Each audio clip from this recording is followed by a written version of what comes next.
지금 제가 타고 있는 거는 제네시스 GV70 2.5 터보 가솔린 모델이 되겠습니다. 지금 보고 계시는 모델 같은 경우는 그 시그니처 디자인이 이제 한 시그니처 1? 그 정도 이제 적용된 사양인 것 같고요. 이 베이직 시트에 이 블랙 포인트가 들어간 부분이 되게 좀 한층 고급스러운 느낌을 많이 주는 것 같아서 되게 인상적이라고 느끼고 있고요.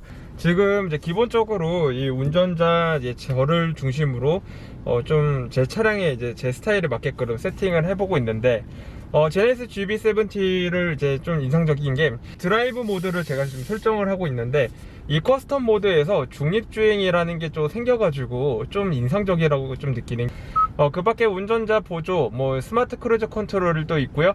주행 편의를 위한 뭐 고속도로 주행 보조, 고속도로 차로 변경 보조, 이러한 기능들이 많이 들어가 있는 최첨단 제네시스 브랜드에서 두 번째 SUV라는 거를 좀 강조하는 것 같은 그런 제네시스 GV70이고요. 다만 아쉽게도 이 차량 같은 경우에는 스포츠 패키지가 빠져 있기 때문에 다소 이런 인테리어, 뭐 소재, 뭐 내장재 등 조금 아쉬운 감은 없지 않아 있겠는데, 그렇지만 이 제네시스 GV70에 있어서 이 정도의 뭐 세팅, 뭐 이 정도의 옵션 정도면은 충분히 괜찮은 차다라고 좀 보여주는 것 같습니다. 전반적으로 이 운전자를 중심으로 이렇게 스티치가 대시보드 뿐만 아니라 이 도어 트림까지 이어져 있는 게 되게 인상적으로 느껴지고요.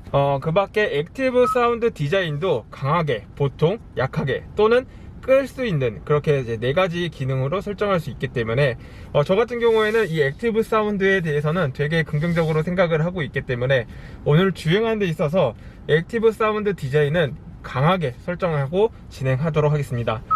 그리고 헤드업 디스플레이 같은 경우에는 되게 시인성이 더 좋아졌고, 기존에 있었던 헤드업 디스플레이의 그 크기보다 훨씬 더 커져 있는 그런 느낌을 확실히 심어주는 것 같습니다.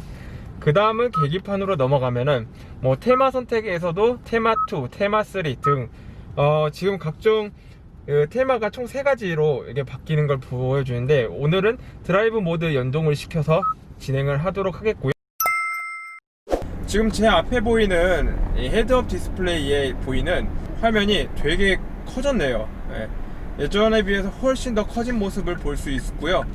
헤드업 디스플레이가 커지니까 보기가 되게 편리하네요. 그리고 지금 제가 가야 되는 방향이 어디로 가야 되는지 뭐 이런 것도 좀 더 입체감 있게 잘 표현이 된 것 같고요. 괜찮네요. 운전자는 정말 이 헤드업 디스플레이만 보고 운전을 진행해도 문제가 없을 정도로 보여집니다. 그리고 이 차량 같은 경우에는 차량 전체적으로 차음 유리가 다 적용이 되어 있기 때문에 일반적인 뭐 다른 SUV나 뭐 제네시스 브랜드를 떠나서 일반 세단급 이상으로 훨씬 더 정숙성을 더 보여주는 것 같아 상당히 뛰어난 것 같습니다. 이 정숙성 부분에서는 상당히 뛰어난 것 같고요.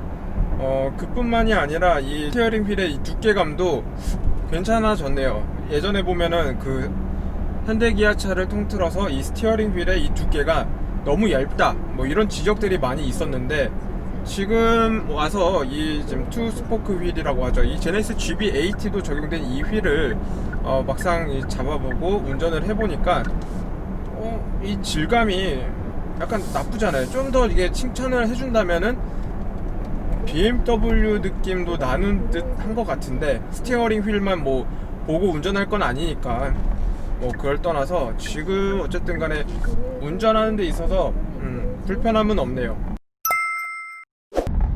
다만 지금 온도가 많이 떨어져 있는 상태이기 때문에 이 도로 여건이 소음이 더 많이 올라올 수밖에 없는 여건인 거를 감안해도 괜찮은 것 같아요.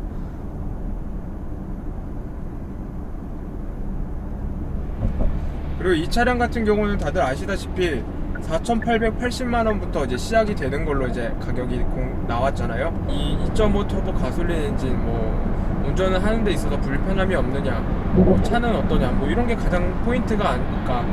지금 어쨌든 이 주행을 하는 데 있어서 이 운전자에게 어떠한 불편한 감이 있는지, 아니면 또는 이 운전의 재미가 어떤지, 뭐 이런 게 좀 포인트가 되지 않을까 싶은데요. 지금 일정한 속도를 가지고 지금 고속도로에서 주행을 하고 있는데, 지금 컴포트 모드로 진행을 하고 있는데, 나쁘지 않아요. 어쨌든 나쁘지 않다는 거는 뭐 지금 당장에 있어서는 큰 문제점은 발견하기는 어렵고, 그리고 지금 룸밀러 이제 백미러를 통해서 되게 넓은 시야각을 보여주는 것 같고요.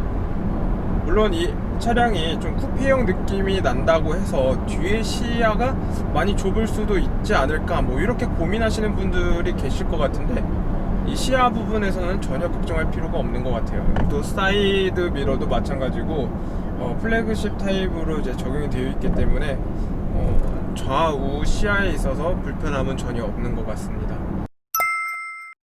아무튼 제네시스 GB70의 가격이 4,880만 원이라고 해서 그리 비싸다라고는 좀 와닿지 않는 게, 제네시스 GB70가 4,880만 원, 그 위에 G80가 5,200만 원부터 시작이 되고 있는데, 그렇게 가격 차이가 뭐 크게 난다고는 느껴지진 않지만, 아무튼 그 아래에 있는 제네시스 G70가 4천만 원 초반일 거예요.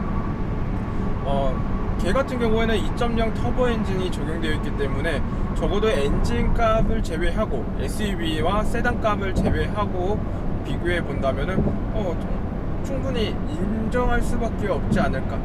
근데 가장 좋은 거는 4,880만 원을 할 게 아니고 4,700 정도 해줬으면 어땠을까. 그건 조금 아쉽다고 좀 생각을 하고 있습니다. 때문에 많은 분들이 SUV를 갈까 하면서 제네시스 GB70를 갈지, 아니면 조금 더 돈을 지불해서 한층 더 윗단계인 제네시스 G80를 살지, 뭐 이런 선택의 갈림길이 좀 될 것 같아요. 그렇기 때문에 오히려 제네시스 G70에서 그 윗단계로 넘어가기에는 사실상 좀 부담감이 있지 않을까, 그렇게 느껴질 수밖에 없을 것 같습니다. 스포츠 모드로 돌리니까 그제서 액티브 엔진 사운드 디자인이 강하게 적용이 되는 걸 느낄 수 있네요. 지금 악셀링을 하면 할수록 사운드가 이제 올라오는데, 제가 궁금한 거는 이 액티브 엔진 사운드 디자인이 한층 더 업그레이드가 되었어요. 그렇기 때문에 그 내용에 보면은 변속, 그러니까 후속, 그러니까 변속할 때 그 소리도 나온다고 하는데, 그게 어떤지 좀 궁금하거든요, 사실. 액티브 엔진 사운드가 조금 아쉽네요. 이게 속도가 이 소리가 조금 아쉬운 게 있는 것 같아요. 이게 이 소리가 이거 아닌 것 같은데, 이거 아무래도 이 차량이 당장 있어서 옵션에서 조금 뭔가 빠진감이 있는 것 같은데, 왜 그렇게 극찬을 했는지. 아무튼 간에 이 차량이 전체적인 거를 봤을 때 제네시스 브랜드의 두 번째 SUV로서 고급스럽게 나온 거는 사실 맞는 것 같아요. 하지만 정말 이 차량의 진가를 느끼기 위해서는 적지 않은 비용을 좀 지불을 해야 될 것 같아요. 꽤 옵션 면에서도 그렇고, 옵션이 좀 많이 들어가야지만 이 차량의 진가를 느낄 수 있지 않을까, 그런 생각이 드는데, 이 차량이 뭐 대충 가격으로 따지면 이 차량 옵션이 대략 한 6천만 원 아래가 적용이 됐을 거라고 생각을 해요. 어떻게 보면 많은 소비자분들의 선택을 받을 수밖에 없는 뭐 그런 옵션인 것 같고, 이 정도도 충분히 뭐 다른 산타페나 소렌토보다는 훨씬 더 고급스러운 거는 맞아요. 그거는 확실하기 때문에 나는 좀 더 프리미엄 자동차를 원한다 라고 느끼신 분들은 제네시스 GB70를 구매를 하시면 될 것 같고요. 물론 그 이상으로 금액을 지불하게 될 경우 사실상 선택폭은 더 넓어지죠. 뭐 예를 들어서 제네시스 GB80도 있고 다른 독일 3사 브랜드도 있기 때문에 그것도 나름 비교해 본다면은, 근데 만약에 그 정도의 여유가 됐고 제네시스 GB70를 사야겠다 라고 생각하면 저는 주저없이 3.5 가솔린 터보의 스포츠 패키지를 반드시 넣을 것 같습니다. 이 스포츠 패키지가 넣은 차량과 안 넣은 차량은 뭔가 이 차이점이 분명히 있을 거라고 생각이 드는데, 그것도 궁금하네요. 과연 구체적으로 어떤 차이점이 있을지 나름 기대가 되는 점인 것 같고요. 내비 화면에서도 나가라고 좀 표시가 되어 있는데, 헤드업 디스플레이도 마찬가지로 나가라고 표시를 해주고 있네요. 이게 좀 운전을 하면서 코너길에 뭔가 좀 불안하니까 제어가 들어오네요.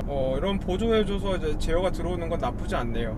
자칫 이런 제어하는 데 있어서 좀 익숙하지 않으신 분들에게는 깜짝 놀랄 수도 있을 거예요. 이런 부분은 사전에 운전자 스타일에 맞게 설정을 하시는 게 차량이 생각보다 차폭이 넓어요. 이 차폭감이 넓기 때문에 그만큼 감 잡기가 좀처럼 쉽지가 않은 것 같아요. 후진 가이드 램프가 켜지면서 주차를 원활히 할 수 있게 도움을 주고 있네요.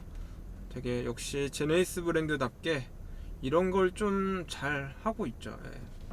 이렇게 보면은 전체적인 실내 느낌이 되게 고급스러워요. 지금 이렇게 보면은 이 앰비언트들이 켜져 있는 게 실제로 보면은 와 괜찮은데? 라는 느낌이 받을 정도로 이렇게 보면 이 콘솔 박스 하단에 이 무드등이 들어오는 게 하나의 잘 표현이 잘 된 것 같아요. 지금 여기도 마찬가지고 안쪽에서 불이 들어오는 방식으로 적용되어 있는 모습을 살펴볼 수 있겠습니다.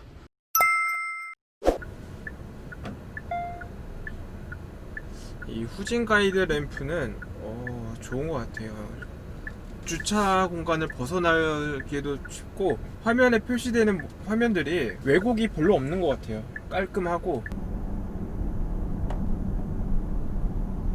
저는 아직까지 이 차량의 차폭감이 좀 감이 안 잡히는 게 이렇게 좁은 도로를 달리면은 되게 조마조마해지는 것 같아요. 이게 제 차가 아닐 뿐더러 시승차다 보니까 이 차폭을 어떻게 감을 잡아야 될지 좀 어려운 감이 있는데 이미 SUV를 타시는 분들한테서는 크게 문제점은 없을 것 같긴 한데 이렇게 지금 불들을 다 점등을 시켰는데 이렇게 보면은 뭐 도어 이게 라이트 모드에도 LED가 들어가서 역시 제네시스 브랜드 차량들답다 라고 이렇게 생각이 될 수 있을 정도로 낮에 보는 거랑 밤에 보는 거랑 달라요. 느낌이 훨씬 더 고급스러움을 이 야간의 이 시인성이 잘 담아내고 있는 것 같습니다. 괜찮네요. 전반적인 차량 느낌은 이 기본적인 이 시그니처 사양이 이제 그렇게 돈이 많이 들어가지 않은 옵션임에도 불구하고 이 정도의 고급스러움을 담고 있다는 것만으로도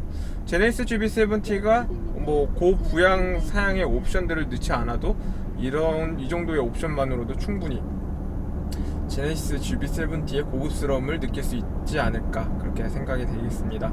다만 정말 이 제네시스 GV70의 모든 거를 느끼고 싶을 경우에는 스포츠 패키지가 반드시 들어가야 될 것 같은 생각이 드는 게 뭐 스포츠 플러스 모드도 좀 기대가 되는데 이 스포츠 플러스 모드가 어떤지에 대해서는 좀 체험을 하고 싶은데 아쉽게도 이 차량은 스포츠 플러스가 없을 뿐더러 스포츠 패키지도 없기 때문에 뭐 같은 말이긴 하지만 다음에는 스포츠 패키지가 적용된 차량의 이 주행 질감 어떨지 참고로 스포츠 패키지가 적용되면은 이 스티어링 휠이 3스포크로 좀 더 멋진 휠로 바뀌게 되겠는데요. 이 3스포크 휠은 이게 보면은 각종 버튼들이 일체감이 있는 듯한 그런 버튼들이 되기 때문에 괜찮아요. 디자인적인 면이나 젊은 세대들이 좋아할 수밖에 없는 그런 디자인이기 때문에 전 개인적으로 제네시스 GV70가 나왔을 때 3스포크 휠이 제일 마음에 들었어요. 3스포크 휠이 멋있었고 그리고 확실히 스포츠 모드로 가면은 액티브 엔진 사운드 디자인의 그 소리가 한층 더 스포티하게 바뀌는 걸 느낄 수 있고요. 그렇지만 역시 스포츠 패키지는 정말 마음에 드는 것 같아요. 400만원 정도인가 지불하고 내장재 소재 및 외장 소재가 다 스포츠 이제 패키지가 적용이 되기 때문에 카본이 많이 들어가거든요. 실내가. 그렇기 때문에 정말 스포티한 느낌을 한층 더 업그레이드 할 수 있는 그렇지 않을까. 이게 그리고 브레이크도 마찬가지로 뽀삐가 들어가거든요. 뽀삐가 들어가기 때문에 브레이크의 제동 능력이 지금에 있어서 이 차량이 나쁘지 않다고는 말씀을 드리고 싶은데 아무래도 스포츠 패키지가 들어감으로써 고성능 엔진에 걸맞은 제동력도 마찬가지에 받쳐줘야 되기 때문에 보다 원활한 제동 능력을 보여줄 수 있으려면은 적어도 스포츠 패키지를 넣어줌으로써 원활한 제동 능력까지 갖출 수 있지 않을까 생각이 됩니다. 물론 비용이 문제죠. 뭐든지 다 돈이 문제고 그런 건데 그렇지만 저 같은 경우에는 좀 더 퍼포먼스를 즐기는 사람이라면은 스포츠 패키지를 넣는 게 가장 좋다고 생각됩니다. 제네시스 GB80 때는 여백의 미라고 해가지고 대시보드의 공간이 되게 널찍했는데 GB70는 GB80만큼 널찍하진 않지만 그냥 무난한 여백의 미다 라고 생각이 들 정도의 공간을 보여주고 있습니다. 꽤 괜찮아요. 나쁘지 않아요. GB80는 너무 넓어가지고 이게 뭐야, 너무 휑하잖아, 뭐 이런 생각이 들 정도였는데 GB70는 이 정도면 딱 적당한 여백의 미네, 뭐 이렇게 생각이 들 정도로 꽤 괜찮은 것 같습니다. 가격 면에서도 나쁘진 않기 때문에 산타페, 소렌토, 팰리세이드 살까 말까 고민을 하시는 분들에게는 적절한 대안이 되지 않을까 그렇게 생각이 드는데, 물론 팰리세이드 같은 경우는 7인승 뭐 이렇게 있기 때문에 5인승을 생각하시는 분들에게 보다 더 훨씬 와닿은 상품이라고 생각이 돼요. 때문에 젊은 연령층, 요즘은 대가족보다는 3, 4인 가족이 많기 때문에 이런 프리미엄 SUV 정도 끌고 다니면서 뒷자리에 자녀 정도 태우고 다니면 나쁘지 않지 않을까요? 저는 개인적으로는 결혼을 하든 안 하든 그냥 젊은 세대에 있어서 SUV를 원한다. 근데 나는 좀 나만의 프리미엄 SUV를 원하면은 GB70 타고 누릴 거 누리면서 이렇게 좀 다니면은 괜찮지 않을까 생각이 됩니다.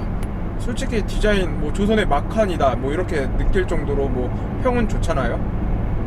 여러모로 이제 디자인도 괜찮고 가격도 적절히 옵션만 잘 선택하면 6천만 원 이내로 이제 커트할 수 있으니까 괜찮지 않을까요? 이런 점에서는. 물론 그 외에도 자녀분들을 다 출가시키시고 여가 생활을 보내시는 고소득 부모님, 연세가 어느 정도 있으신 분들에게 GB80는 너무 커서 부담스럽지만 이렇게 좀 컴팩트한 프리미엄 SUV를 모시는 게 괜찮지 않을까 또 싶기도 한데, 5천만 원대 가격대 SUV로 따지면은 수입 SUV도 여러 있겠지만 비교를 해봐도 가격에 풀 옵션급 아니고서는 가격 면에서는 이게 좀 더 저렴한 감이 솔직히 있을 거예요. 7,500만 원이다, 7,600만 원이다 이렇게 이야기를 하지만 모든 옵션을 다 까고 봤을 때 기본적으로 그 가격대로 비교하면은 이게 좀 더 합리적인 소비가 이루어질 수 있을 정도로 메리트는 있을 거예요. 그거는 어쨌든 간에 결론적으로 많은 소비자분들 간에 호불호가 갈릴 부분이겠지만, 적어도 5천만 원대의 제네시스 프리미엄 SUV다. 가격적으로 나쁘지 않잖아요. 독일 3사로 가면은 6천만 원, 7천만 원 정도 써야 되는데 그렇게 써도 없는 옵션들이 생각보다 많이 있거든요. 그런 면에서는.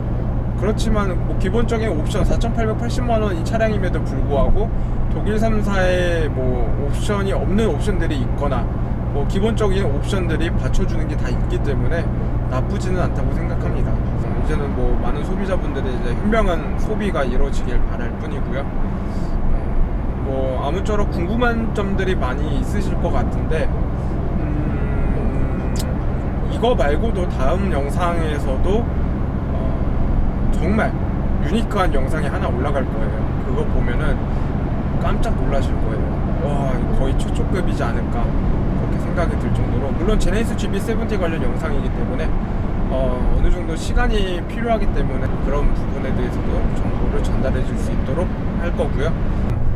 돌아오는 것까지 해가지고 연비를 한번 체크를 해봤는데 한 60km 정도 달렸는데 연비는 8.0km 정도 나오고 있거든요.